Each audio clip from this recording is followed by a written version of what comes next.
अस्सलामु अलैकुम रहमतुल्लाहि बरकातुहू। BAZ लर्निंग में आपका खैर मकदम है।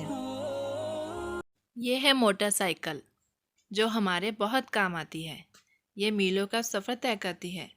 आज हम मोटरसाइकिल के बारे में एक नज़म के ज़रिए मालूमात हासिल करेंगे। फटफट फटफट करने वाली, मीलों का दम भरने वाली, आन बड़ी है शान बड़ी है, दो पहियों में जान बड़ी है।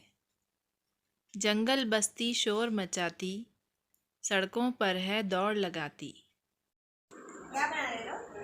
दाना चारा कुछ नहीं खाती, फिर भी कोसों दौड़ के जाती। थक जाने का नाम नहीं है, बैठे रहना काम नहीं है। सरपट दौड़ के जाने वाली, झटपट काम बनाने वाली। ये नज़म लिखी है वफ़ा फ़र्रुख आबादी ने। अब आप ध्यान से सुनिए और हमारे पीछे दोहराइए।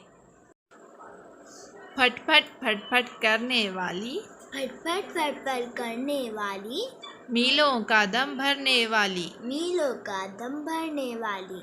आन बड़ी है शान बड़ी है, आन बड़ी है शान बड़ी है, दो पहियों में जान बड़ी है। दो पहियों में जान बड़ी है। जंगल बस्ती शोर मचाती, जंगल बस्ती शोर मचाती, सड़कों पर है दौड़ लगाती। सड़कों पर है दौड़ लगाती। दाना चारा कुछ नहीं खाती, दाना चारा कुछ नहीं खाती, फिर भी कोसों दौड़ के जाती। फिर भी कोसों दौड़ के जाती। थक जाने का नाम नहीं है, थक जाने का नाम नहीं है, बैठे रहना काम नहीं है। बैठे रहना काम नहीं है। सरपट दौड़ के जाने वाली, सरपट दौड़ के जाने वाली, झटपट काम बनाने वाली। झटपट काम बनाने वाली। तो ये थी बच्चों मोटरसाइकिल नज़्म। इस नज़्म को याद कीजिए और अपने उस्ताद को सुनाइए। इस वीडियो को अपने तालीमी ग्रुप में शेयर कीजिए और मज़ीद वीडियोस के लिए BAZ लर्निंग को सब्सक्राइब कीजिए।